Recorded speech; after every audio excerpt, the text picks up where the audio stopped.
Welcome to another episode of the Tea and Trails podcast. My energy is through the roof today, Gary. I'm bringing it. I'm bringing it. I just listened to my Northern Traverse episode, of which I sound like an old lady. So we're changing up this week. We hear how Gary jogged around the Manchester Marathon.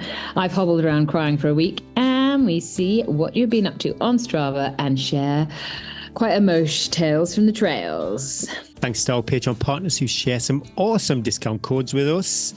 We have Precision Fuel and Hydration, Vela Forte, Protein Rebel, Tiki Boom, Mountain Fuel, Outdoor Active, Silver Sweden, Active Route, The Centurion Running Store, SportShoes.com, Big Bubble Hats, X Miles, Fonside Farm Cottages, Goo Projects, Hellfire Events, Red Bear Sports, the Allburn app, Retainer Group Cycle Protection, Summit Crazy, Beat It Sports, Lumi Active Wear, Phoenix Lights, another new Patreon partner, and Ultra Trails 2. Extra shout out to Precision Fuel and Hydration, Vela Forte, and I did use Beat It Sports this week and just before the marathon, and Protein Rebel 2. Yeah, we use their products every month to help fuel, hydrate, and recover. And if you'd like to save some money, support the podcast and our partners, then please consider joining Patreon.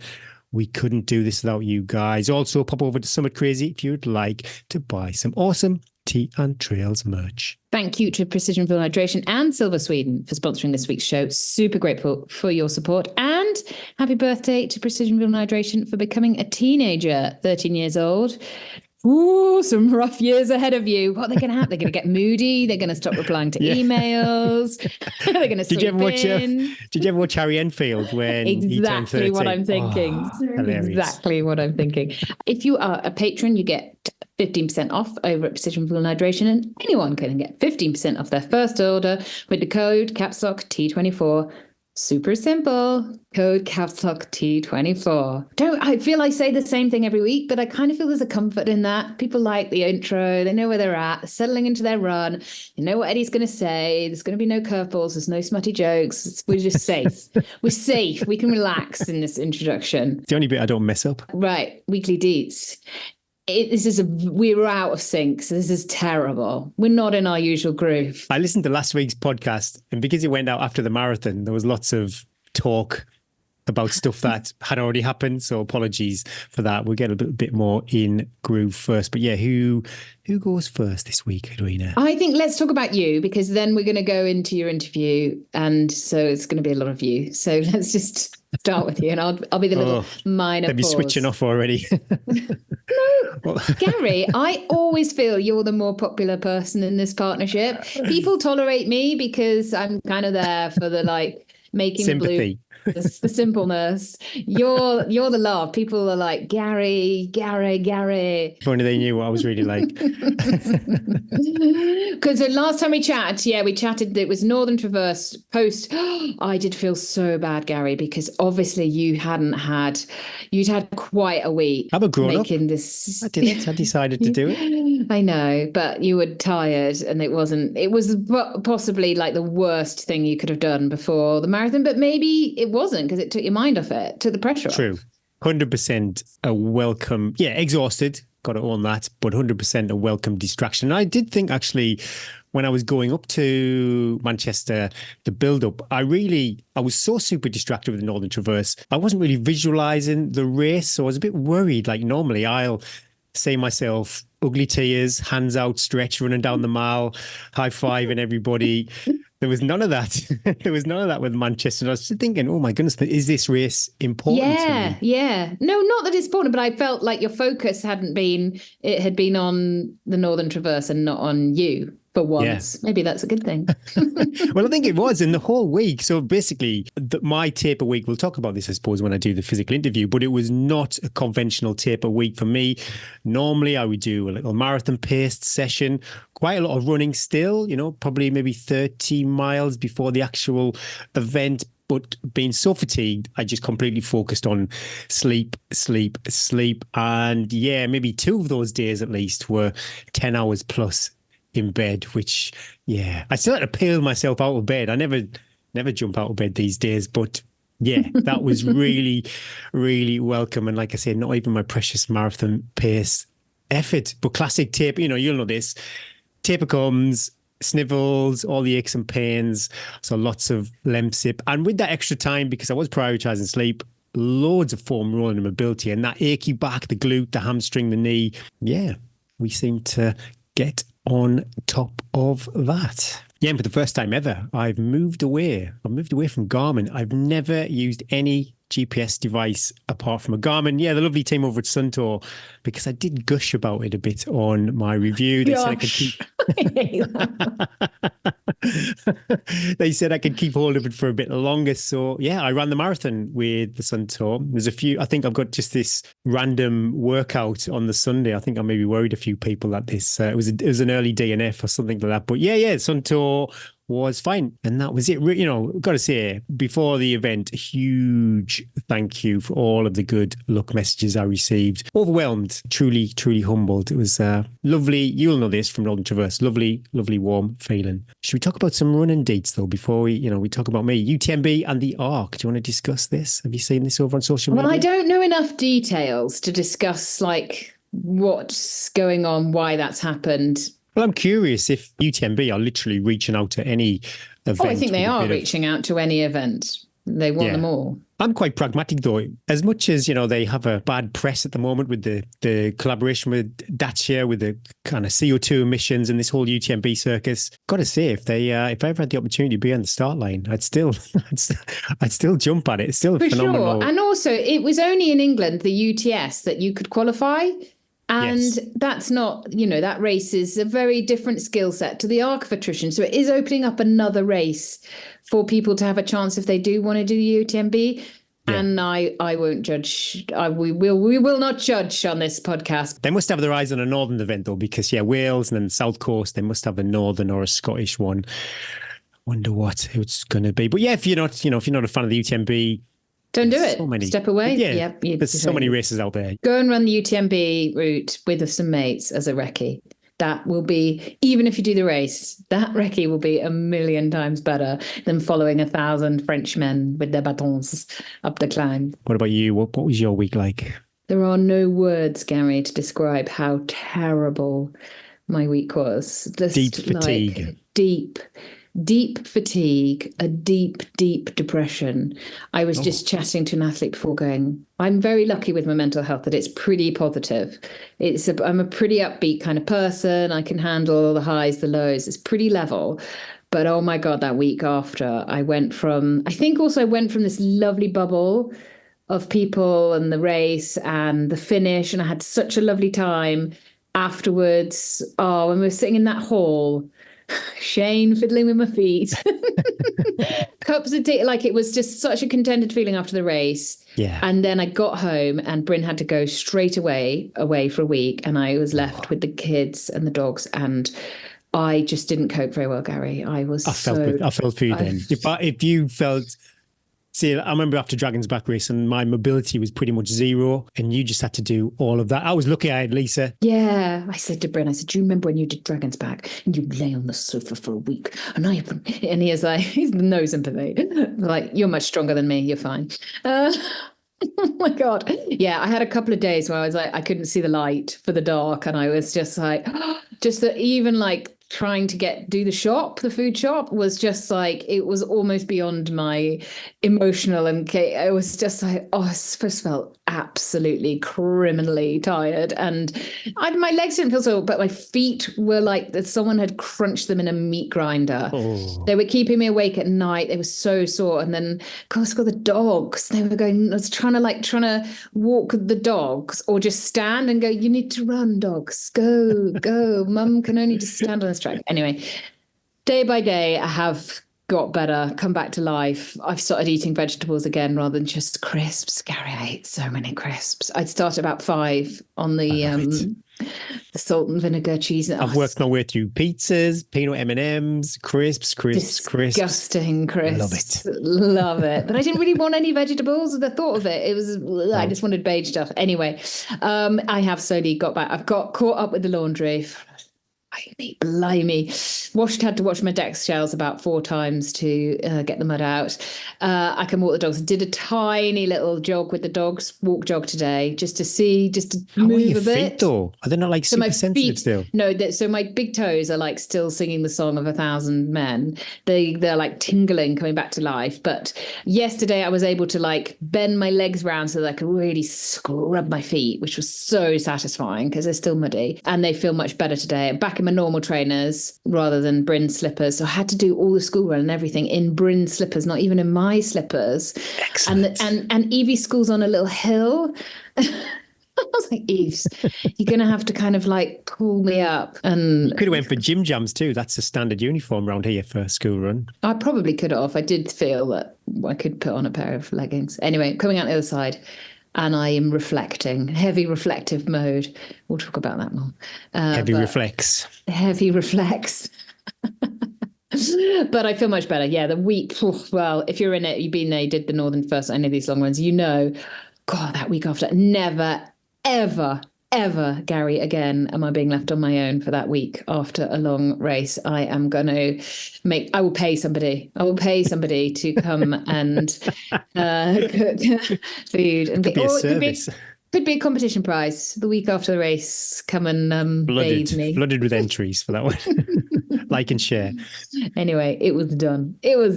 Still no brew with the coaches. And we are yet to book a sit-down Zoom meeting with everybody. I apologise because I know it's everybody's highlight of the podcast as well. It's totally my fault because I need to book the call and find the time. Sorry. Yeah. Oh, it's like the BBC News, that. Love it. I haven't even finished the last one he gave me. That was so funny. I was just delivered a cup of tea. It's totally my fault, but we'll be back. Just bear with us for this small period, dear listener. Bear with us. If you are Patreon, though, and you have a question for the coaches, then send them in. We've got a few. We could always do with a few more. Yeah, email them into hello@teaandtrails.com.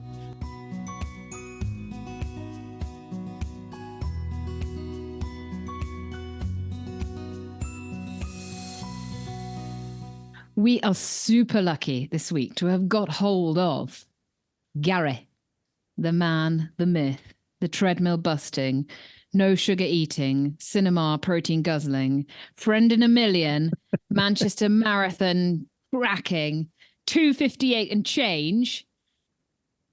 What was all that fuss about? Honestly. I know. Do you feel embarrassed? Do you feel embarrassed on reflection that you didn't just go out and smash it, but you were so consistent. You were so good. You annoyed me. Those splits were awesome. Sweet and buttery. Drooling. I do not feel embarrassed at all, actually. No, you shouldn't. I'm only jealous. I'm stinkingly jealous. We'll talk about it probably definitely in more detail, but right until the gun went, I didn't know. Even, I suppose, 3 miles in, that's when I thought, yeah, I think today might be okay. But driving down, 100%, it was all about that 705. And like any 50-year-old man full of testosterone, the gun went and you go chasing the 3-hour pace.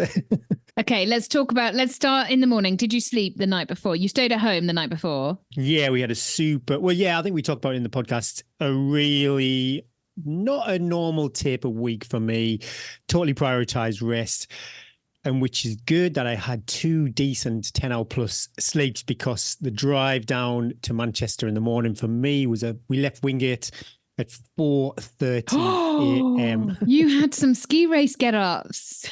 4:38. Oh my God. So did you eat or have anything to eat or drink before? Or did you Yeah, I did give my food date. I've already sent all this over to Emily. Hopefully I get like a 5-star for my Funnily enough, she hasn't asked me for my food review.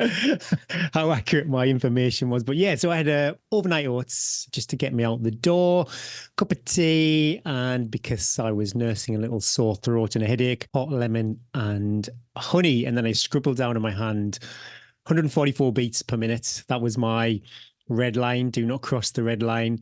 And then also 6:48 pace and 7:10 pace. That would get me that good for age, varying levels of good for age, depending on how the race went. But yeah, terrible. As always, but you banked a couple of nights sleep. So yes, I had a terrible night's sleep. My daughter, she was actually in Manchester that day. Coming home, she went to a gig. So she got in super late.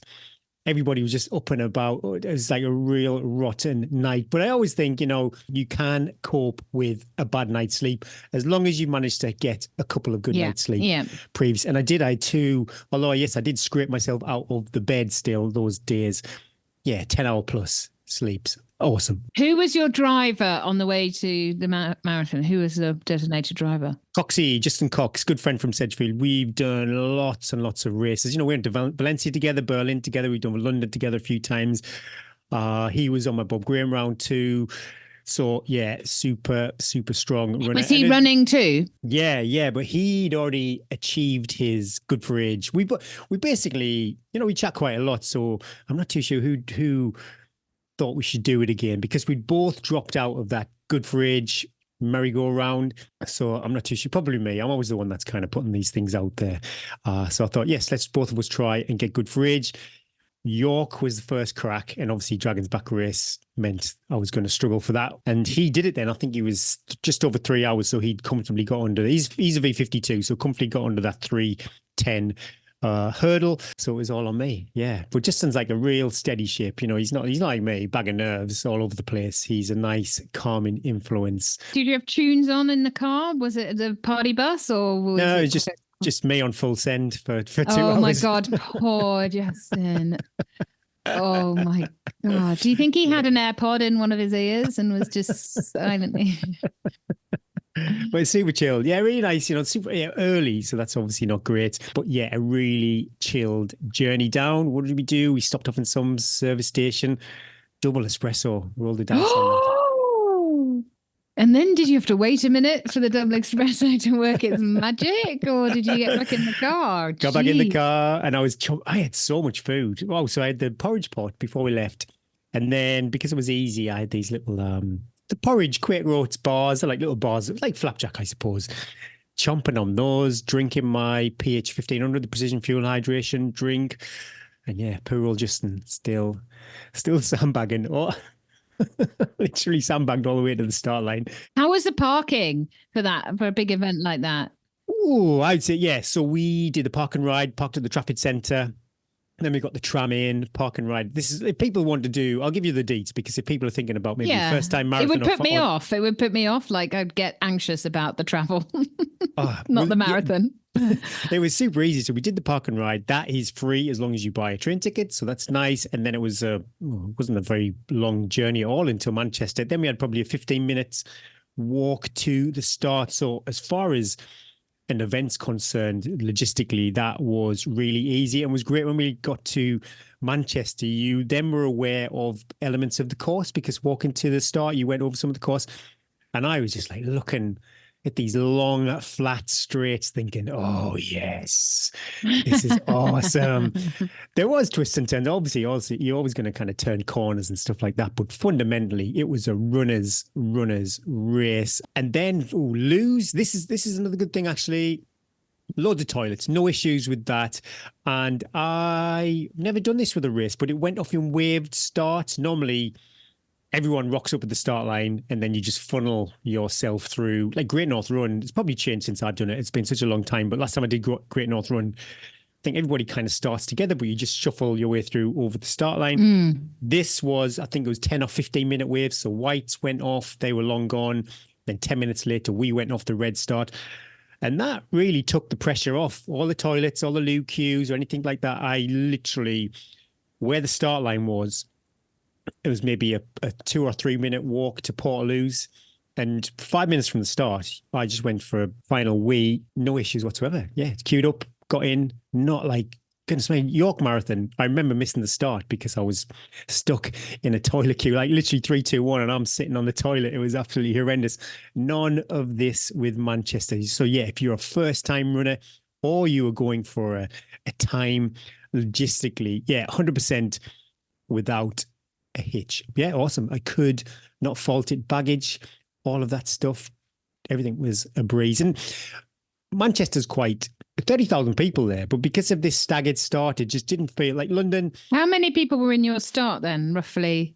Ooh, I don't know about that side of things. I'm not too sure about that, but it didn't ever feel overwhelming. Like London from time to time, and I've been there, say Great North Run. It's just wild. It's so many people. And even though, I've been fortunate in London quite a few times, being in the Good Fridge pen, still a lot of people, still a lot of queuing. I just, none of that. If you don't want, it's a big event, 30,000 people enter it. So you still do get that big city, big marathon feel, but it just worked. Seamless. I couldn't fault it.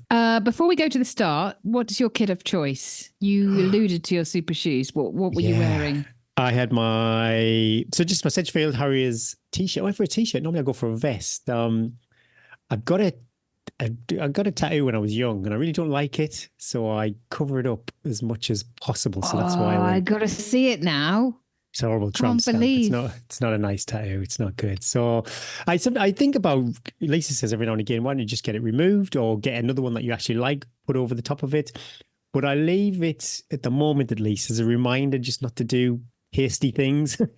So it's always there, but I'm very mindful of it, so I do cover it up and I change what I'm wearing because of the tattoo. Just not really comfortable with it. It's not who I am. It never was who I am. I literally got it and then I looked at it and thought, I don't like that. It's not even done well. It's a bad tattoo, something I don't like. No. So that, really did change my outfit. Normally I'd go for a vest. I had these ultimate relied shorts, and they've just trail running shorts, but they've got lots of pockets in, so that was awesome. 4 gels, some compressed sports socks, not compression socks, just normal socks, and then Alpha Fly 2s. I was lots of Alpha Fly 3s going around. Well, you looked on the ground. There was just thousands and thousands and thousands of pounds of men with Nike Alpha Flies and Vapor Flies. So Alpha Fly 2. Wore them a couple of times in workouts, so I was quite comfortable. They were going to be good. So that was the kit. And I had loads of gels. Everything was precision fuel hydration. I had a Beat It shot maybe about an hour before the race. And that was it. Literally water from the checkpoint. I took salt. I never normally do this, but I ran with salt capsules too. I just thought control all of those controllables. I took one of those on the start line and then one every hour after that, and the gels were one every 20 minutes, and that roughly coincided with the water stops were every 3 miles. So roughly speaking, my watch beeped when there was a water station approaching, and that was good because you take your gel, then you wash it down with some water. So you're on the start line, sandbagger extraordinaire. What are your thoughts? What are you thinking? I'm too nervous, or are you calm? No, I'm remarkably Justin's chilled. Absolutely floored with nerves and frazzled from you. He's gone. I didn't even know where Justin was. He was gone. No, I was standing there pretty chilled out, but totally, like I've said quite a few times, there's never been a workout where it's said to me, yes, I can do this. All of the marathon paced effort was really tough. But then I also thought, I've done all of these workouts. I've not missed a beat. More faithful, because of the treadmill, more faithful to any training plan. I've done those workouts. With all the stinking weather we've had, I would have just went in the Dean, been protected by the weather, done some traily fartleks. So I would have worked, but nothing like I did. Just none of the paces, when I did actually get on the tarmac, suggested I was in that kind of shape. I've done 3 hours quite a few times. I'm fortunate, I've run probably, or maybe I think 2016 was the first time I ever went under 3 hours. So I did think, surely I'm not in worse shape than 2016. I ran consistently. I've been unfortunate enough to be injured quite a few times over those years, but fundamentally I've never been away from running for a significant amount of time. So I did think, I've got this old man strength. Surely there's something in there. So, but I really didn't know. I clocked the 3 hour. There was 3 hour paces. I thought, if I go with the first one, then I've got this opportunity to drift back through the paces. And that was basically my loose plan, was just, okay, let's try 3 miles with this pacer and see how it goes. Yeah, the gun went. And that is what we did. You immediately then you run into the city. There's like a small out and back centre, I suppose. The pacer, wow, he was going a little bit too quick for me. This is the danger, yeah. Well, this is it. But you need to own your race. You no way would I ever go, I basically follow the pacer, then I burnt myself out. It's the pacer's fault. You always have to own that pace. And I looked down at my watch. It took a little bit of a time before the chest strap synced with the actual watch itself, but I'd already exceeded that 144 beats a minute ceiling that I'd set. Good, I'm glad. Yes, I wouldn't expect anything less from you, Gab. Be disappointed. So then you have to make a decision. Do you ease off? And for me, even though there wasn't really a strong emotional why to the race, it was all ego, all chasing this good for age. Can you still do it? V50, lots of, I suppose, symbolism like that. And it was really all or nothing. So although it would have been quite awkward now chatting about it, I just thought, it really doesn't matter if this doesn't come off, but I've got to take the shot. I've got to go with it. Although I'm working hard, I'm still okay. It wasn't like, oh Christ, this is super tough. And it really always surprises me. And I've said this quite a few times to you and to friends. When I couldn't hit these paces in training, I'm just exhausted. The weeks, maybe a little bit too much for me. Maybe I'm fortunate I'm not being injured, although I did kind of was a few strains towards the end. But fundamentally, I was fit to run. I was just going into sessions too fatigued. So I was really... I think somebody's told you that quite a few times. Quite a few times. So I was over the moon that although my heart rate was like getting up to about 150 beats a minute, I wasn't exhausted. I could do it. I could still push. And that did frighten me when I saw 151, 152. But I've got this Jack Daniels spreadsheet, and that did say on that spreadsheet, that was my marathon pace effort heart rate, 151 beats. And I really do trust the data that gives out. As long as the data I put in is accurate, it seems to spit out accurate information too. So although I'd said the 144, that was based on the effort I'd put in a Berlin marathon, like goodness me, 2019 or something like that. According to Jack Daniels, I still had another gear. So I saw the 3 hour pacer and I just thought I've got to keep a loose leash on this guy because he's going to drift. He's going to go fast and he's going to go slow. And there's points in the course which are not really, don't play to my strengths as a runner. So I kept him in sight, but if he drifted in periods, that was fine. And that was basically what happened. So yeah, he maybe would get 100 meters ahead. And then at some points I'd be like clipping on his heels. Did he have a cluster of people around him? Oh, yeah. You could just see the testosterone, those white men, just this train of run. I loved it. And my plan was, it wasn't particularly windy. I suppose it depends where you are on the course, really. If you're in that white wave where it would have been a lot quieter for runners, you may have felt the wind, but I just tucked in behind the group. I was super fortunate where I was in that 3 hour band, because I was always in between the second 3 hour pace and never caught me up. So I was always in a big clump of people, but not enough people. Sometimes think, oh my goodness me, that would be terrible to run. Yeah, you could run pretty easy. I was never really tripping over people. Yeah, just kept him there, kept him in my sight. Did you give him a name? I should have, when I turned around at the end and I looked around, I really wanted to congratulate him, but he wasn't, I couldn't see him. No, I didn't give him a name, but he needs a big pat on the back because although yes, he did go out a little bit too hot. He did, I can't remember the exact miles, but there was a lot of dialogue amongst the other runners saying, he's off to be here. He's off. He's definitely slowed down. And it was like 6:48. So if anybody was looking at my tracker, they might have thought, Gary's slowing down, but I was super confident this dude knew what he was doing. And I think it was like 6:46, my average pace at that point. I had 6:48 would get me under the 3 hours. So I knew I had 2 seconds to play with. So if he did a few 6:50s, 6:52s, even a 7-minute mile, I wasn't really too concerned because once, as you get further into the race, say maybe mile 16, if you're doing 6:46s, you maybe then have to go north of 7 minutes to get off track as far as your pace is concerned. So as longer the race went on, the more I could dip in speed. But yeah, he was absolutely sensational. I wish I did know his name. And if he's listening or somebody knows him, the guy who crossed the line, the first 3 hour pacer, yeah, he absolutely smashed it. Fueled like a pro. Again, I always want to control the controllables. And if one thing I do really well, I do show up on race day and I don't not eat. I don't not drink. I don't do the tick and the salt caps. I'm pretty faithful at that. And then my little Suntoe beeped away every 20 minutes. But it was really nice. Like every 3 miles there was water or something on the course. That even I did forget to take a gel at one point. But there was a water table that came along and reminded me. How is your taking the water on the move? How's that technique working out for you? Oh, yeah, it wasn't great in training. I had to stop. Because it was a trail runner, it doesn't matter. You just go, okay, we're going to climb up a hill. I'll coincide my food with those parts of the course. But as a road runner, yeah, it's quite tricky. And you become out of breath, so your heart rate raises. There's lots of things that happen. You go into the drink station, you're tripping over bottles, tripping over the runners. It's quite Were they handing you bottles or cups or what? Bottles, yeah. And I know that's environmentally not great, but as a runner, you actually do get a drink from a bottle. Sometimes with a cup, it just goes all down your face and chest. It was quite warm. Sometimes a big chunk of that bottle went over my head. It did heat up towards the second half. Think how many plastic bottles, 30,000 people, a mile, bottle every Manchester Marathon. You need to do better. You carry your own water. Take that away instantly.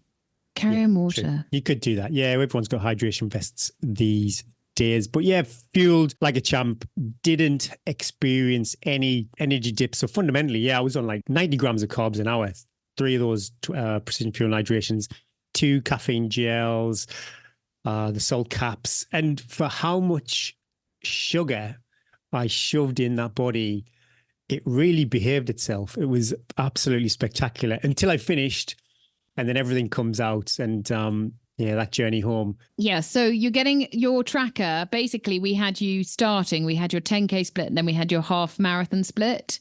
How were you feeling getting towards that half marathon? Because it was like 129 that you were coming in. Solid. You were coming in on that tracker. So you'd done the 3 miles, a little anxious that things were a little hard.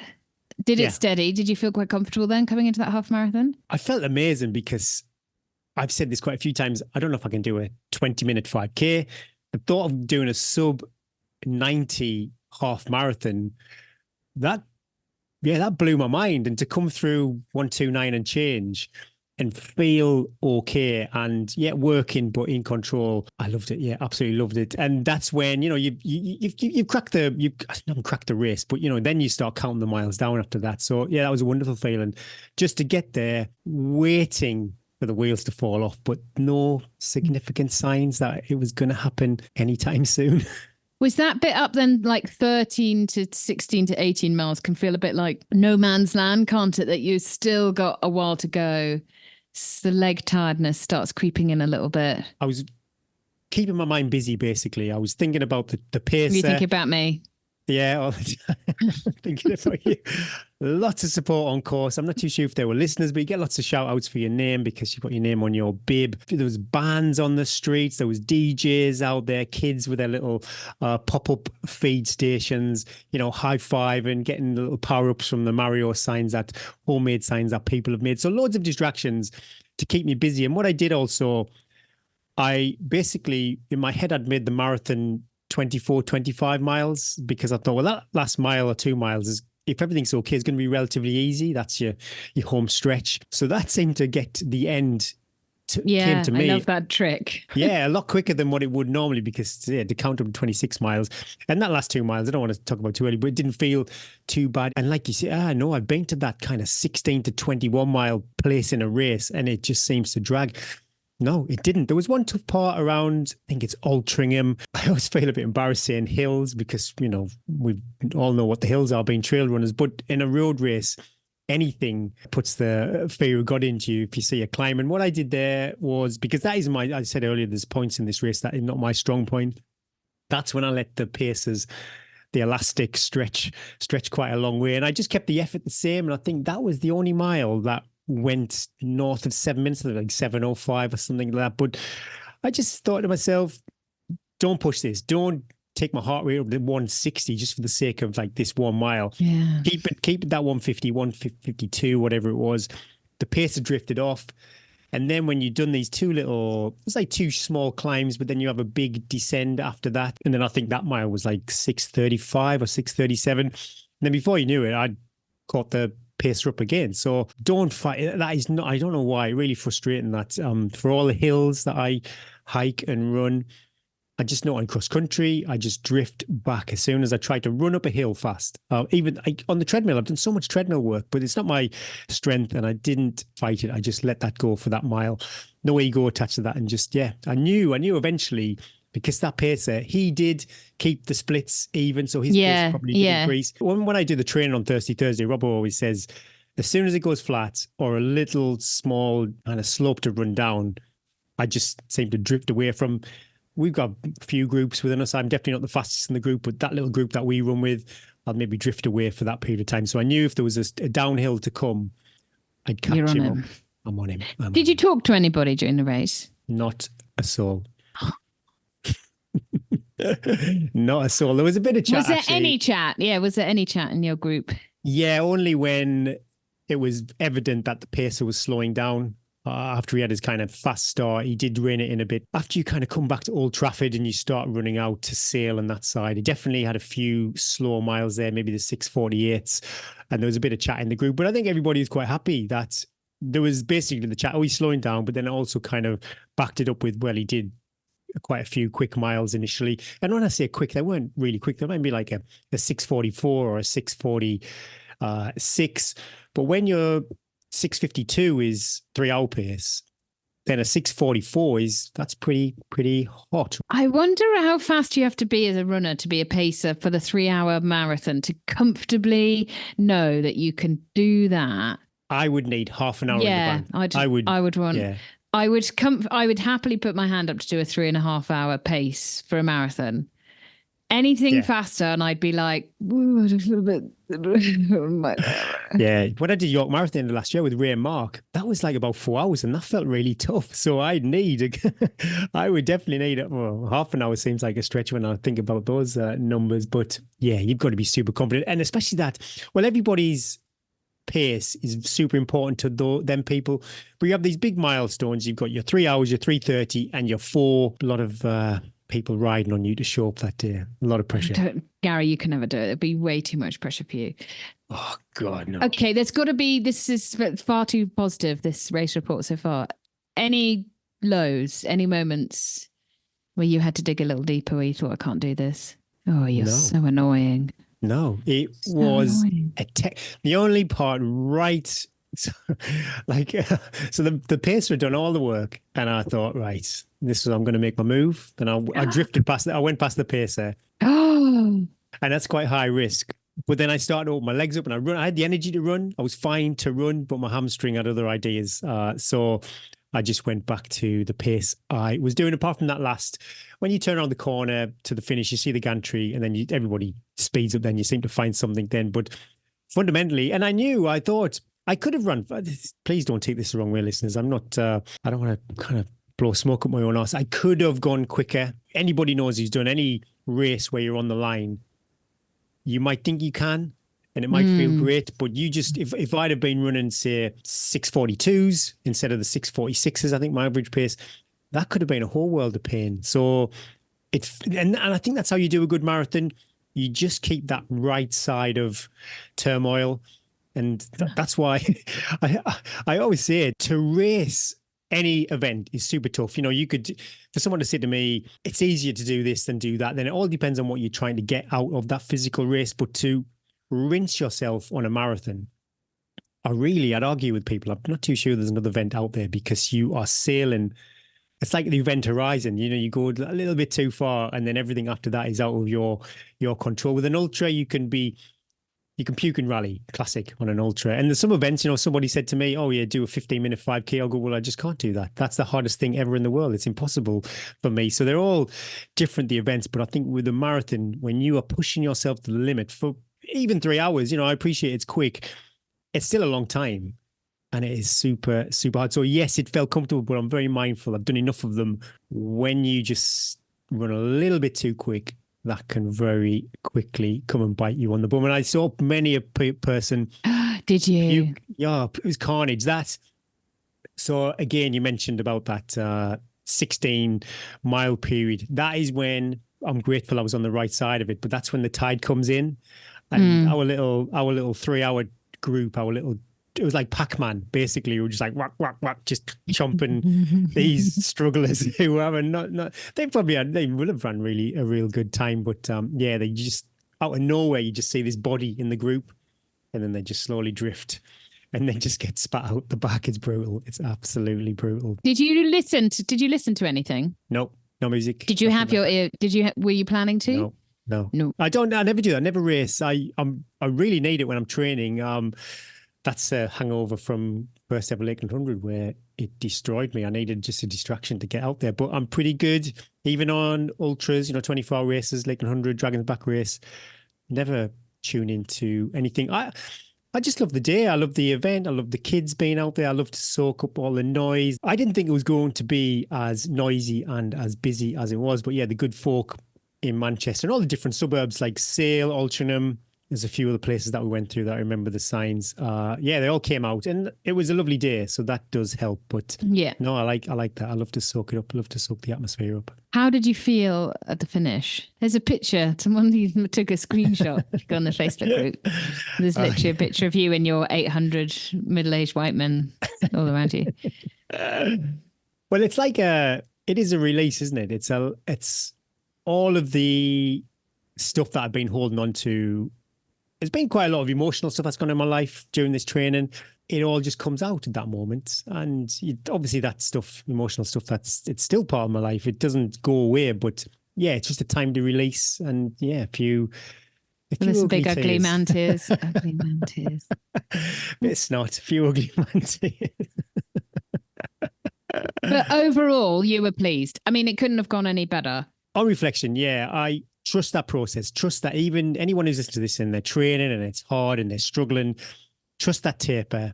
Trust the years that you've done before that. Yeah, 100% pleased. I did kind of want to steal a bit of your thunder and rock up at Northern Traverse maybe for 2025.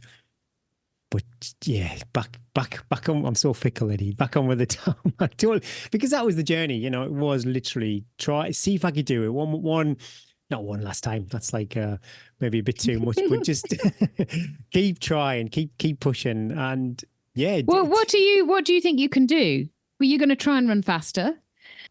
This is yes, 100%. I'm gonna. It's a long. I haven't got many years really before I can't really run any faster. But how well that went, I kind of asked the question myself: Could I PB? Could I potentially PB in the marathon? So I think it's 2:54. That's a whole other podcast. Could I PB?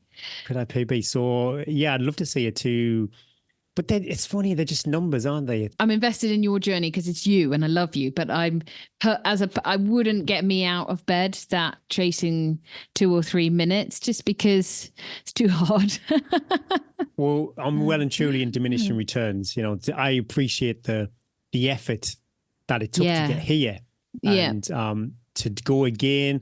There's lots of things. I talk quite a lot about nutrition that I've never really nailed that. I've always been a bit lazy with nutrition, apart from Lent. It was quite easy during Lent, but fundamentally, I think my diet could improve. So there's some stuff I could do that doesn't include going out and doing long, hard sessions. Because how much more training can you fit in? I mean, you can't do more. You can't do more than you already do. I'm exhausted. Yeah, it's easier on the roads though because you can do more miles. You're not devoting as much time to it like the trails, and obviously I'm not traveling to the lakes and things like that. But yeah, 2 strength sessions a week, maybe then a core one on top of that. That is as much as probably what you need to do anyway, because you're going to take too much fatigue into your weekly running.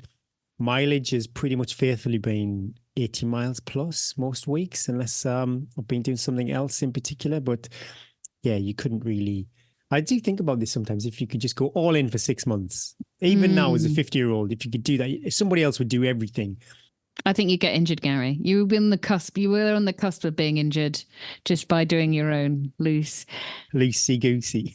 I love that it's given you you want to do more though. And I think you're an inspiration to the older gentleman that you're still smoking fast. You still got it, hot shot.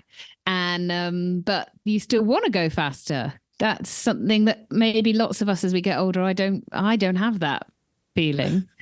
It's easy now though, I've not started training for that yet. So it's easy we're going to do this, we're going to do that. When, maybe next November, December, when it's crappy weather and you think, oh my goodness, we're going to do it all again. And you'll know this, and lots of our listeners will know this. You know exactly what's ahead. There's no ignorance is bliss.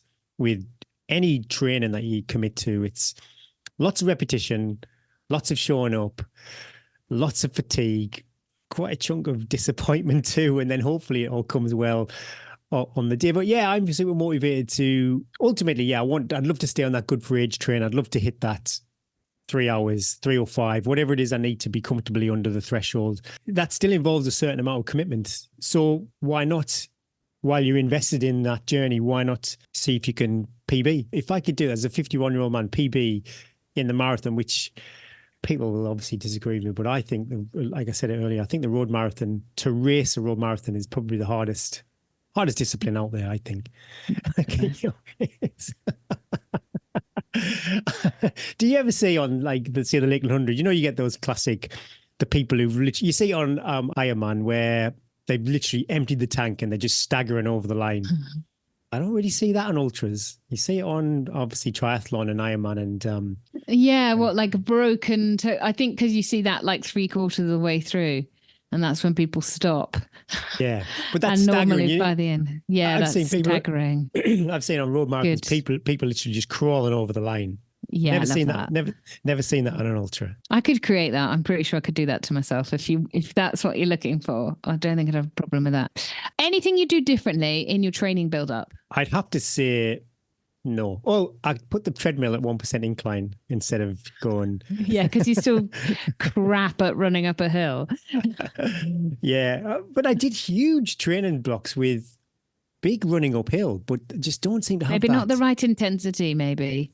Well, yeah, I just literally just crank it right up to 15%. I don't think there was many 15% hills around Manchester or even London. So yeah, so definitely on the flats. A few people have said that when you're just running and doing a session on the treadmill, maybe put that at 1%. But then I reflect on what happened on Sunday, and maybe it's not necessary. It went well. I can't really argue with that. So how much do you think the super shoes played into your favor? Goodness me. Definitely recovery-wise, a big assist. I do not feel like I wasn't sliding down the stairs on my bum on Monday, Tuesday. No real massive Tuesday legs. I've done some big dog walks. As far as pace on the day, it's got to be a couple of seconds, a few seconds a mile, surely. I think so. I don't know what the maths are. They reckon it's 4%. I think even Russell said I'm sure he read something that even slower runners, they benefit even more from these super shoes. I don't know. All I know is when I retired my New Balance super shoes and went for the Alpha Flies, there was definitely a spring in my step. The form on the New Balance had well and truly gone. So yeah, there's definitely 100% there's something there. How much? Hard to say. Will you be wearing them for Lakeland 100? Yeah, I'm going to get some of the... If you could, would you? If you could, get some of the vibrant...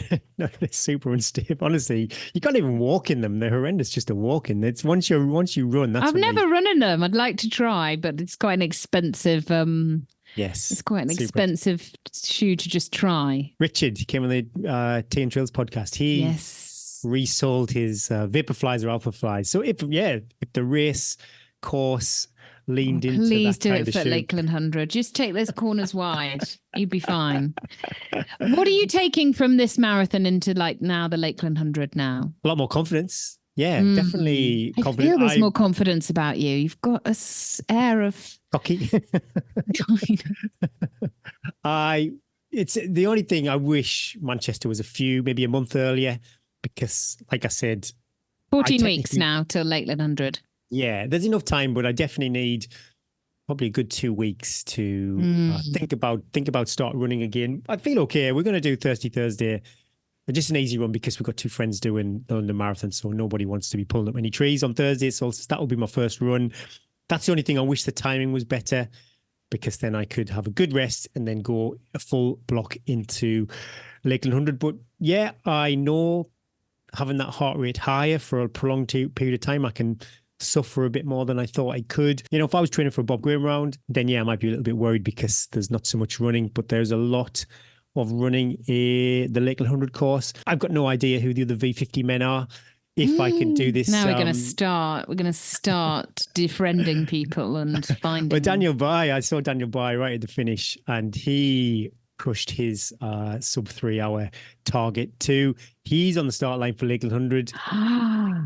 I don't think Daniel is a V50, so we can still... Not with those young cheeks. No, he looks a lot younger than me. So I'm feeling really confident for the Lake 100. You'll know this, like with the weather curve that you guys got for Northern Traverse, you could tip up on that start line, best of shape. You could have absolutely horrendous weather. It never does, though, does it? It's always beautiful. Well, I think if you talk to people last year coming off Gayscarth, I think a few people got blown around up there, hailstones in July. But I didn't witness any of that. I think again, Northern Traverse, you'll have many a weather system on different parts of the course. So you might be having glorious weather in Rumroads Bay. Somebody's getting smashed to bits in the Vale of York. So in theory, I'm pumped, really, really confident. I'm pumped. How it's going to go. I'm going to go for it. And this is, I think, something that comes with age that, your ego will get a bit bruised, but ultimately it doesn't matter. If you crash and burn at Thwaites or you high-fiving kids all the way at the end, it doesn't really matter. It doesn't matter. We're in for it all. We're in for all the journey. Well, we love tracking you. Oh, yes. Actually, do you know what? I got a bit bored, to be honest, because I clocked on your tracker. And there was no jeopardy. I saw you go through the first 10K. I saw you lining up like your estimated half marathon time. And I was like, well, he's on it. He doesn't need me. I'm here for you. I was here for you, but I was like, he's on it. You went through it. If Eddie. Not anything a little bit faster. Eddie! And you were on it. You were totally in control. So the moral of this story is we do not believe a word you say about anything ever again. Dirty Sandbagger. I've got to give a shout out. I never thought I would be... That is definitely not our crowd, the road marathon scene. But a guy, Sean Terry, who also ran sub 3, as we were going down the finishing kilometre, he gave me a shout out. This is the podcast. Loves the podcast. Amazing. Blew me away that I wasn't like repping to your trails or anything. No snoods. That put me to shame, all these listeners who were running with snoods, and I was there. You were clean. You were clean. No extra. You didn't need. I shaved everything. There was no hair on this body for that much. You didn't. Did you really? Oh my life! No, I didn't. Close your eyes. I don't trust you. I don't trust you. I'm going to see you scratching. We know it. Well, mega well done. Super proud of you. It was never in doubt. We enjoyed following your journey and your fatigue-filled journey. And I look forward to, again, following another journey full of your jeopardy going into Lake 100. But you've got that little bit of confidence now that you can hurt that little bit more. You can do great things. And I do truly believe it's all because of the podcast and 100%. Me. But everybody, people listening, this is super important. When you are doubting yourself, you reflect on moments when you've got through something and then I've done this before, whether it's a workout or a race, I've been here before, we can do it. We can do it. It wasn't all good news though. Caterpillar beat me. Big fancy dress Caterpillar, about 6 dudes. Jeez. Oh, okay. Wow. And that's impressive, isn't it? Definitely sub 3 because they were always ahead of me. And I don't know if it's time, but somebody... Just as I was basking in glory, one of the marshals told me that some guy who did a sub 3 hour marathon at Manchester in Crocs. Oh, can you imagine what Shane would say about his feet at the end of that? He wouldn't be. He'd better control himself. Oh, those dot bits on the bottom would surely rub your feet. I love my Crocs, but I'm not too sure I'd. I could do a marathon in them. I did have a couple of mantras. I don't know if anybody is interested in that. It was all about be kind to your future self. Until I got on that start line, everything I did, control the controllables. Eat like a champ. Eat. Everything. Do not think you'll be okay. Literally, I did everything in there. Totally be kind to my future self. And once that gun went, although I was working hard, but I was feeling okay, it was all just breathe and believe. Just every time if I ever thought, it was like, no, breathe and believe. Do you want your quick 5? Yeah, go on. I never get to do these. Why don't I ever get to do the quick 5? You just always try and take control of everything. Control freak, that's why. Okay, your alarm goes off 6 o'clock in the morning. You're going to run a marathon for the rest of your life, every day. Is it London or is it Manchester? Goodness, matey, that's tough because the good folk of Manchester. They showed up and it was lovely and I had a wonderful day. But it's got to be London. I love London. Love it. London, I love London. Did you know what they've done? They put London. I know it's not really taking numbers from one event, but now next year Manchester and London are on the same day. Oh, that's terrible. That is well, not many people would do both. Only these people who maybe do 100 marathons, or they do maybe raising money for charity. Yeah, but it's just the tracking the whole like thing. It's giving them a different platform, isn't it? I would not hesitate to do Manchester again. For a northerner, it's the logistics. It was super easy. But yeah, it was all about London. It was all about London. I've had so many fun. I think London's my PB. So yeah. Okay. Go back to the streets of London. The best session you did. So they're looking up the Gary Thwaites Marathon Handbook. Yeah. Nobody should ever read it if it's ever written. But if it is written, what's your number one session in there that you think is great for marathon preparation?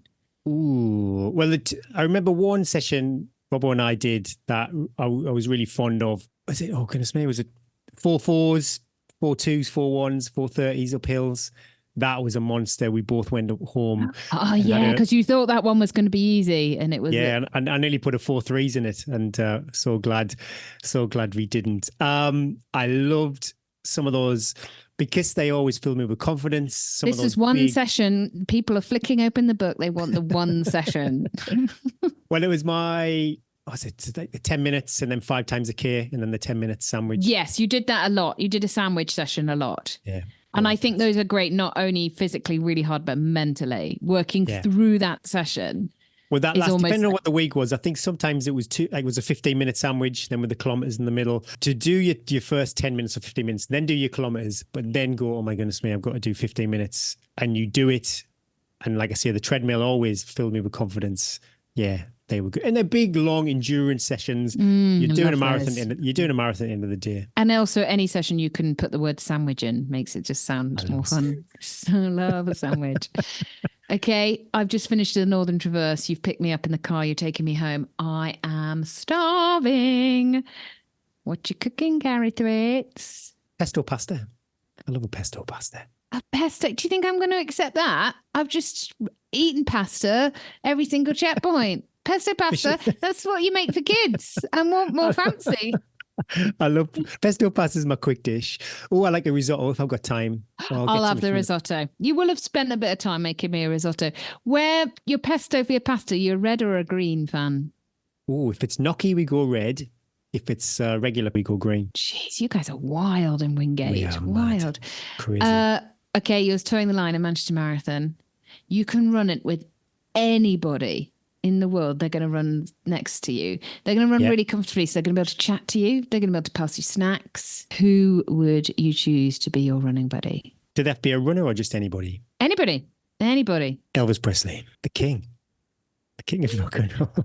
And then you could request songs. I guess if his chat got a bit boring, you could be like, get his blue suede shoes. Yeah, he'd smash them all out. And he'd have a good outfit on. Yeah, he would be crushing the fastest. You'd want him in the early days before he got into the carbs. If it was a runner, he'd steal all the treats. If it was a runner, Kipchoge, that would be awesome. Kipchoge, he'd have such wise words. He'd be so encouraging. But he'd also be like, come on, Gary, we're jogging here. Pick it up a bit. Pick it up a bit. I want to be home in time for my rice. Right, last one. What song are you going to put to your own Instagram? This is, honestly, This better be good. This better be good because the Eminem song has already gone. I've had messages. There's tears. There's emotions. There's definitely an emotional song, and I don't think I'm going to go there. Do it. We want it. Well, no, because I'm going to start crying just thinking about it. Okay. We don't want to get you upset. No, okay, we'll do. Well, I lost my dad recently, and it has been a super tough couple of months, and when my dad passed away, the music he had at his cremation was Take It to the Limit by the Eagles. And just to listen to the lyrics of that song, And what we do as runners, it just seemed to fit really well. And running's, it's, as a person, as an adult, I've never stopped trying to seek approval from parents, and running has done that. Dragon's Back race, my goodness me, my dad was super proud of that because it made it into the care home in the newspaper. And to see that and to see him thinking, oh yeah, my son did something that's impressed some people. Yeah, I've carried that quite a way. And like I said, it's been pretty bruising. Just keep showing up, when there's been so much going on behind the scenes and training. And then when my sister picked this song, my dad loved the Eagles. Sorry, that's the reason why we went with this song for his cremation. When my sister picked this song, it just seemed to tick all of the right boxes. And yeah, I listened to it, thought about it, became a massive earworm for me for the past few months. And yeah, anybody who's out there just pushing, I just thought it was perfect for the marathon. Literally, you do take it to the limit. So Take to the Limit by the Eagles. Oh, I look forward to seeing that. Gary, thank you so much. Sharing your story, sharing the journey. You do sandbag, but we know you only sandbag from the truth, and loved following all your training. Is such an inspiration. Your hard graft, you're turning up, you're knackered, doing the sessions day in, day out, going to the gym, and then telling us all about it, and me endlessly ribbing you about it as well. You stand your ground. You're like, yeah, whatever you said, I'm not going to listen to you. I'm so pleased that Manchester went so positively. You deserve it. I know that's like we often say, you get what you deserve, but you do deserve that. You work so hard. And now I look forward to you transferring back on the trails, because there's only so much of this splits and natural running I can take. I want you back on the trails, buddy. But enjoy the next few weeks. And thank you for sharing that little nugget of Manchester Marathon, because I'm sure there are people listening that maybe aren't. I know that there are people running marathons, training for marathons. So you sharing how hard it is to do that rather than just snack around on the trails is super important. So thank you so much. But don't neglect it though. If you are chasing times on trails, if you want to complete, then it's a whole different experience. But if you're chasing times on trails, don't neglect a road race. They can serve you well if your trail race is runnable. 100%. Well, thanks. Yeah, so much support from listeners and friends during the build-up. Yeah, Rob will give me a good pep talk. Our last session together, we did some strides together. Yeah, and if you let positivity in, sometimes I'm a bit of a closed book. I'm a bit kind of not guards up, but maybe I don't know even if aloof's the right word. But sometimes I don't really let people or things in. But yeah, if you let positivity in, then yeah, good things can happen.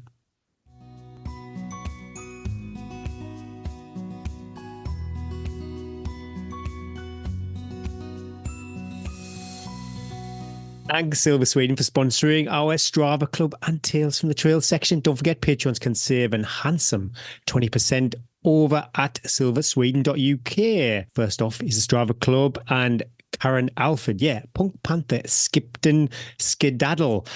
That looks like an awesome race. Yeah, 63 miles for the week with the longest run of 40.2. Total elevation of 9,229 feet. Duncan Cameron, Manchester Marathon, heavy flex, 69 miles for the week with obviously a longest run of 28 miles. Yeah, mine came out at 26.4. I saw that. Woo, raging. They're always a bit long, aren't they? That's why I always run a little bit, try and run a little bit faster just to cover that extra distance. 4,472 feet for Duncan, though. Yeah, that's quite a big week. Ryan Jones crushing the Welsh Trails, 73.5 miles with the longest run of 16.2. Yeah, over 10,000 feet there, 10,675 feet of elevation. I wonder what Ryan's training for. He's definitely hitting the trails. Kudos to all our Strava Club members. Yeah, it's so inspiring, seeing you getting it done week after week. Can I tell you something I hate about Strava? It's quite a few things, but one of the things is, one, we talk about them and they're not sponsoring this podcast. Is this rant allowed to go out? Yeah. It's the bit at the top that's new, that didn't used to be there, that says where you are compared to the week before. Yeah, I don't like those Oh my metrics. God, why do I need to see that I am 48 hours behind last week's current Yeah. training? I don't need to I don't need more It's silly chat about context how because badly I'm doing. but everybody's training's different. You know, you could be on a down week, you could be tapering for something, you could be recovering something for, so that metric for me is just noise nobody needs. But how do you get rid of it? I don't want it. You should have the option to get rid of it. I don't want it there. I don't want it telling me that I've only done 1 mile this week compared to I think if you pay the 944 last dosh, week. you should be able to I pay the filter out. dosh, Gary. I Yeah. pay Strava. And so perhaps I'll just contact them directly. I didn't For I didn't leeches, want to. for leeches like me, I just need to take all the noise, unfortunately. Tales from the trails. Okay, the next story is a Northern Traverse story from Lee Caves, and it could be quite triggering. I feel him throughout the story. Anyway, it's got a good ending in some ways, but he survives. Intro. I felt that I was not performing very well throughout the first half of the race. I suffered with knee pain on all the descents over the lakes and the dales, and I felt like I was very slow through all the wind and mud. It wasn't until I stopped at Richmond that I checked the tracker to find I was in 7th position. I decided to take my first half-hour sleep and push on. Leaving Richmond sometime on Sunday evening, I felt pretty good and was running well. The long country roads in the early hours were very boring, and I found myself falling to sleep as I ran. I managed to battle through to a service station on the dual carriageway where I stopped for a breakfast muffin and large Costa coffee. Oh, yes. That seemed to do the trick, and the run up to Lordstone seemed to fly. There was a group of 3 runners on the tracker only a little way ahead of me. I passed them coming out of Lordstone, so decided not to sleep anymore, grabbed some food and chased them down. I gave them about 30 to 40 minutes and set off. Still flying, I did the next few hills and descent at a really good pace before hitting the long flat road on top of the moors. Again, this road was Blakey Ridge. I'm hearing you on all of this. Again, this road was never ending, and I found myself slowing and struggling to stay awake. I stumbled along all the way to Glaisdale, knowing that I must be losing time to the group in front. Are we literally telling our same story here? At Glaisdale, they told me the others had not left long ago and were also moving quite slow, so the race was back on. At this point, with very tight legs and my hamstrings pulled, I limped out into the 3rd night. After a while, 2 runners came past me and asked if I wanted to go with them. I tried, but couldn't keep up, so came down to 9th place. I then came across Gary for the 2nd time in the race and had a nice chat. Taking my mind off my legs. Oh dear. Then for my demise. I was on Fairhead Lane from Grosmont. That's what it's called. Heading up Blackbrow. It went very cold and started raining. I was struggling to stay awake and I was convinced that I was looking for a left turn, but I'm not sure why. My watch was telling me to continue straight up, but I did not believe it. Lee, I'm feeling all these feels. I climbed further and further, getting colder and wetter, but still could not find the turn that I thought I needed. At some point, I decided the best option would be go back down to Grosmont and try to get some shelter from the weather. Oh my goodness. Oh, Lord. On my way down, I met a young chap coming the other way. He said we needed to go all the way up and that we could walk it into Robin Hood's Bay together. I was still very cold and it was still raining, but started back up the hill with him. He said once we got over the top, it would be all right. I was still struggling a bit and thought I was a bit too slow for him. He told me that we just needed to get to the top and take a left. This would be shown on my watch when we got there. He asked if I would be okay if he carried on, and I said yes. I watched him disappear into the distance and I pushed on up the hill. At this point, everything seemed to go a bit mad. I somehow was convinced that the fellow runner had taken a bicycle from the top and then rode it down to the hill to the left. I don't know where this idea came from, but I was convinced it was true. I was also convinced that several people had told me that if I take a bike and ride it down the hill, everything would be fine and I'd be warm again. I kept insisting that I was not going to steal someone's bike. I don't actually remember any of these conversations, but was absolutely convinced that they'd happened. Eventually, I started walking back down the hill for a 2nd time as I still could not find the left turn and refused to steal a bike. The side of the road seemed to be full of homeless people sleeping, and one of them said, "It's all right, just take my bike, it's not stealing." Again, I told him that I was not going to take his bike and carried on walking. A car then pulled up next to me. It was the photographer I'd spoken to earlier. He asked me if I was all right and what was I doing. I told him that I was going down and that people kept telling me to steal bikes, but I didn't want to.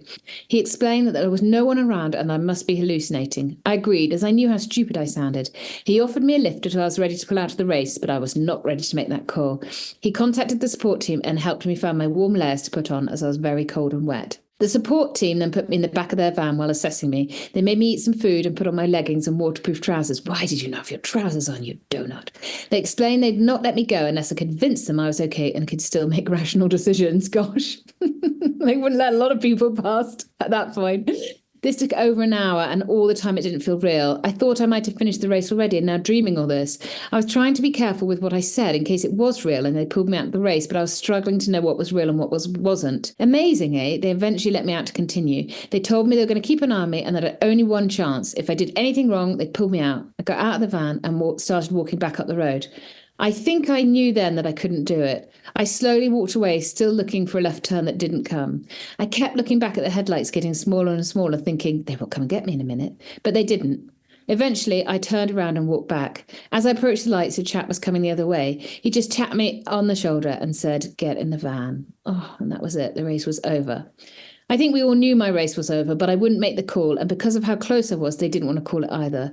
It's a really mad feeling not knowing what is real and what isn't. Even the next day, I wasn't sure if the chap that I ran up the hill was actually there or not until he left me a message on Strava. Strava's good for some things. I loved every minute of the race and have absolutely no regrets. It was a fantastic effort, and I knew that if I'd stopped to sleep a little more, I'd have finished and still achieved a good time. Even so, I'd most likely make the same choices next time if I find myself in that position, but maybe only half an hour sleep in 3 days is pushing it a bit. So what am I supposed to do with the pebble from St. Bees that I found in my kit the next morning? I think there's only one real option.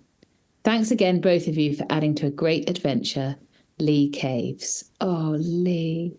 What a story, Lee. I remember Lee coming out of Gromont. When I've read his Tales from the Trails, I just couldn't visualise any of that coming. He seemed fine. It's amazing how things turn. Amazing how the sleep deprivation catches up on you and just overtakes everything. And I'm sure that pebble will get there, Lee, and you will have learnt more than you ever could have in anything from that. And maybe people listening as well that learn and perhaps have been in that situation again. But totally the right decision. That was your race. And the next bit, Lee didn't miss anything. Next bit was rubbish anyway.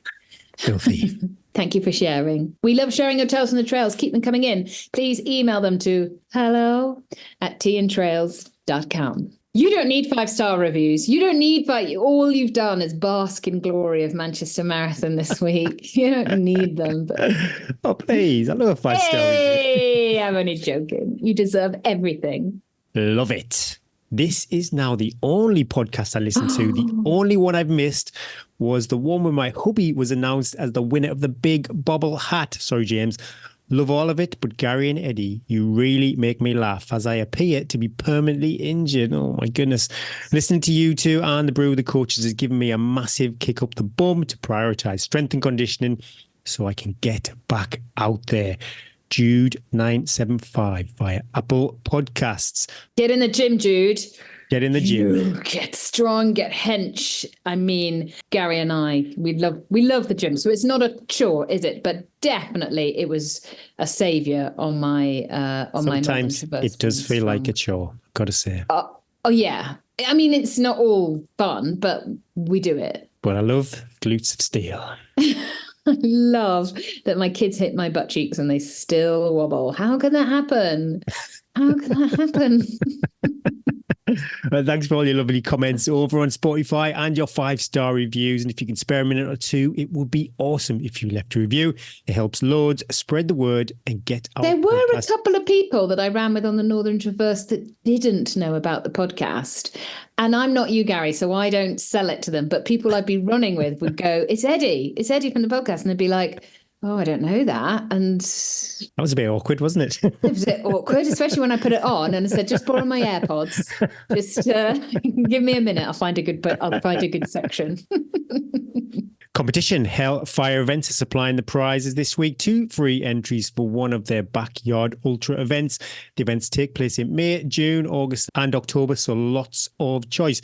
It does look awesome. The world's first and only backyard ultra inside a prison. And if you're a legend Patreon or above, then you do not need to do anything.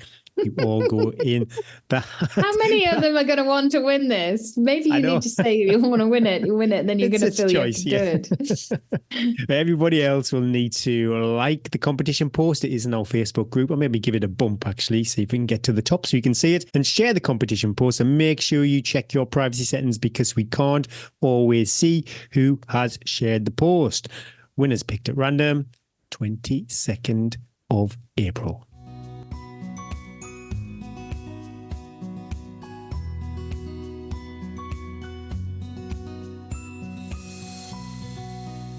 Oh, we've been super efficient today, Eddie. Oh, talking about super. Yeah, we talked about the Lakeland. Oh, no. The Lakeland 100 call signs. Lisa said I should be super curious. That sounds a bit dodgy, though. Yeah. She did have a couple, actually. Well, she said super curious. Oh, I'll have to try and remember what they are. Yeah, what are you up to? What are you up to? Not much. Do you know it's heavily snowing outside? I think I could put my feet into a ski boot soon. So the ski lift's shut on Saturday. So I'd like to say I'm going to take the kids up. We're going to go for a nice ski, but you can imagine taking up 3 highly accomplished skiers and broken Eddie. It's just going to be like, what's the point? Because it's just going to be arguments of where we're going and basically them standing on the side of the piste waiting for me. But there will be a ski, a final family love ski. I will get my feet back in my boots, or my boots on my feet. Somehow they might have to be quite loose, so I'll have to do some cruisy blues, nothing icy. So I'm going to do a little ski, maybe 2 skis, hopefully. Did a little walk jog with the dogs this morning. I put running kit on. I put a sports bra on, Gary. I thought, let's test this out, see how this feels. And I just had like little bits of jogging and then little bits of walking just to see how there's a little bit of movement. There's nothing, not broken. But I'm tired. There wasn't any inclination. I'd be like, I'll just walk. I've still got a bit of PTSD. I was still even just running on the track. Heart rate went up and I was like, oh, I'm back in Bromel.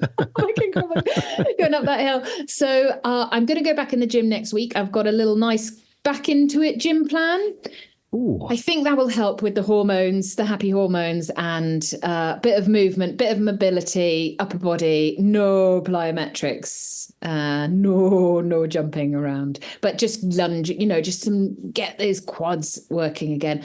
I should get on my bike. Off a box, that would be agony. I should get on the bike, but I am not motivated. I'm not motivated. Next week, I might feel like normally I do the bike like in the evening and stuff. And basically it's got to the evening and I've said to the kids, right, Amazing Spider-Man, #2, let's do this movie and open the cheese and onion crisps. But that's cool. That's cool. That's the way it's going to be until I'm really a big believer in the body, the feelings. When the feelings say you want to move, then you move. Yeah. And if you don't, there's no need to rush. Really important not to rush. And the kids are on holiday and highly charged. The skiing has finished and they don't know what to do with themselves because they're used to all the sport all day, every day. So I'm trying to channel that into positive, let's do some reading. And they're like, can't read, Mum. Do their body clocks change where they start going to bed late and then getting up late? Yes, so they go I'm like 9:30, let's do this, kids, let's go to bed. And as I'm getting into bed, they're like, night, Mum. Like, but what's the changes? Then they don't wake up. You already have this in. So I get up at like 6:45, they're all still asleep. So I've got a blissful few hours of work, just a cup of tea. I had a cup of tea in bed this morning, Gary. I'm enjoying this. So I find it very hard to come off the routine and take my foot off the pedal and do nothing. I find that really hard mentally, that I'm not, come on, achieve, do, but it's really important. So got another 10 days of holidays and I'm going to really try and be like, what are we doing? We're doing nothing. We're just being. Breathe. Breathe. Read a book. You guys get it. You get what I mean. What about you? Hot shot. That's what you should have. See a Lakeland call sign? Hot shot. I do need to rush. Like literally now I'm kind of technically in Lakeland 100 training if it was You don't need to rush. You've got 14 weeks. You've got 2 weeks until you need to start anything. Anyway, I'm not believing a word you say about anything ever again. So carry on. Tell us, none of us believe it. Well, short term at least, yeah. Loads of rest, lots of walk. I've spent a lot of time. George is back to school now, but yeah, the past few days we've shared some nice little dog walks together. George, Rex, and myself. Lots of food, and yeah, a few. Drank a lot of beer the past few days. That'll carry on. We've got a birthday. I thought some of those messages were a bit inappropriate. You sent me some of those pictures. I didn't know that it got like that. Oh my goodness. He's got worried now. He's like, what did I? I've gone red. I feel like I'm burning up. So yeah, going to enjoy a few weeks of just chilling out. We've got George's birthday end of the month, and that always falls when it's London Marathon. So it's quite nice. I've had a few years of not being on the start line at London Marathon, so I can enjoy my son's birthday. But talking about London Marathon, I am going to honour the journey and apply for the 2025 London Marathon. We did talk about maybe both of us being on the Northern Traverse start line 2025, which would have been hilarious and stressful in equal measures. I don't think our partnership could carry that through. I think. Well, when I smash you. Shut up. You would be crying by Patterdale. You would go, I've gone off too fast. Yeah, you would be ahead of me at Patterdale, and then catchy, monkey, cry, Gary. We'll see. We'll see. But yeah, I definitely should honour this good for age journey right through. Yeah, I did feel a bit you were jumping on my journey as well. You were like, I want a piece of that, Eddie. And I was like, whoa. Then. Back off. But I will double check. You're there to take photos and glorify me. But I will double check the planner, because if it falls correctly, I would love to be there, maybe as a volunteer for the Northern Traverse. It's a couple of weeks. It's not as bad. Well, I need to double check the dates actually. But if it falls similar to this year, obviously Manchester. Yeah, it's the same day. It's the same day. Yeah. Yeah. Okay. So you wouldn't do. So you wouldn't do Manchester. Yeah, you do London. So you'd have maybe a week volunteering and then your taper week. Yes. No, then 2 weeks. 2 weeks. Yeah. Which should be, well, definitely get enough time to get the sleep. I'll be recovered sleep wise.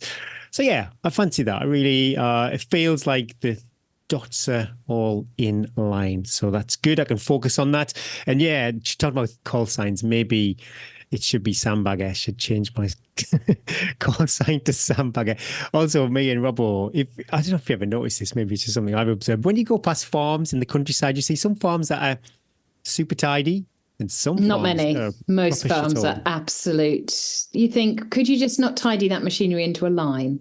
But some farms are like immaculate. Anyway, I've said to Neil, because I'm not really a particularly tidy person, I would be a scruffy farmer. So I'm not too sure. Is it going to be Sandbagger, Super Curious, Scruffy Farmer, or Heavy Flex, or all Top Shot? Hot Shot. Hot Shot, that's it. Top Shot. I think that's asking a lot. What about Tea and Trails? Should you not be doing stuff for the podcast? I should do. Podcast host, Eddie's friend, Gary from the podcast. Gary from the podcast. But yeah, now looking at Lakeland, and wow. So I'm so fortunate, we've Dragons Back race last year, Lakeland 100, totally overachieved, hit my goals for both of those races. This year's started off flying too. We've got Lakeland 100 and 13 Valleys Ultra coming up, 200 milers, quite close to each other too. So lots to get excited about for the rest of the year. Thanks to Precision Fuel and Hydration and Silver Sweden for sponsoring this week's show. Use the code T24 for 15% off your first order over at Precision Fuel and Hydration. And thanks to our partners and patrons too. We couldn't do this without you guys and your ongoing support.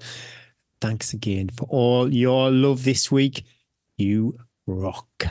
And best of luck to everybody towing the line this weekend. I know we love the trails, but there are going to be loads of listeners and friends towing the line at the London Marathon. So yeah, best of luck. Fingers crossed. Wow, we've had stinking, horrible, filthy weather, but the weather gods turned up on Sunday in Manchester. I just was thinking, wow, if this was last week, it would have been absolutely horrendous. But we got super lucky. Hopefully everybody towing the line this weekend gets lucky too. Best of luck. Be kind to your future self. Breathe and believe. Progress, not perfection. Keep your shield high. I know it's a cliche. Trust the process. My name is Eddie Sutton. And my name is Gary Thwaites. And that was episode 67 of the Tea and Trails podcast.